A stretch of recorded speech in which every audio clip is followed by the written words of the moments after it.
Now, here's where Lily talks to her friend. I can't think of her name. Now,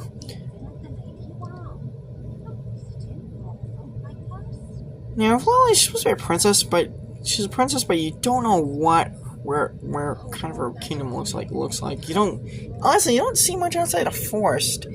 Oliver Harper kind of admitted in his reviews, I kind of felt the world this movie was trying to create felt kind of empty. Because you barely see anything outside the forest. To be honest, you see what else? Space and Starfield? And that's it. But otherwise, now, this movie had a very, pretty complicated production history. This movie actually began life originally in the 1970s. Ridley Scott was planning to make a movie. Was planning to make an adaptation of the medieval romantic tragedy epic love story Tristan and Isolde. And he originally wanted to make it as a traditional medieval romance. However,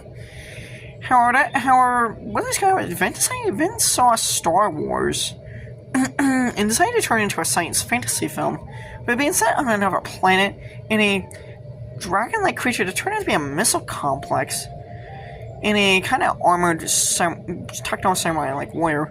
However, Ridley Scott ended up abandoning Tristan and Isolde in order to make Alien instead. Basically, his Tristan and Isolde project was also thought to be way too ambitious by Paramount executive standards. However, he did make Tristan and Isolde sort of in 2006, although completely different from what he originally intended to make. And it was directed by Kevin Reynolds, by the way. Now, then afterwards, Ridley Scott thought about making a romantic fantasy film. Still, and then after Blade Runner came out, he immediately toyed with what movie he wanted to make next. And that was when Scott met a writer named William Hosberger, who at the time was writing short stories for loads of fun, just for fun. And Scott and Hosberger had one thing they had in common: their love for Disney fairy tale, for classic Disney animated films, particularly like Snow White and Seven Dwarfs. Which William and Scott and Hosberger had an idea to kind of create a fairy tale kind of story of their own, but make it somewhat dark. Now, the original script was called Legend of Darkness. It was actually way darker, hence the name. I mean, it was originally, at one point, it was actually supposed to be a straight-up horror film.